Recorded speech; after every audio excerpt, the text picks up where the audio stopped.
How to use Meta AI on Messenger. Hello everyone, I am Bishaka and welcome to our channel. Now let's get right into the tutorial. Firstly, go ahead and open the Messenger application on your device.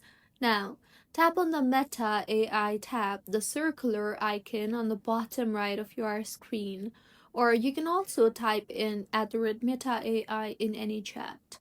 Now, in the interface that you will be led to, you can go ahead and create a prompt. Simply go ahead and enter your prompt in the text box you see there.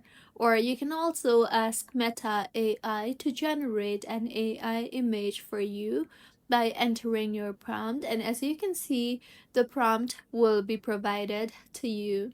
You can also go ahead and open any of the conversation from your messenger and in the text box type in @Meta AI and you can make the conversation from there too.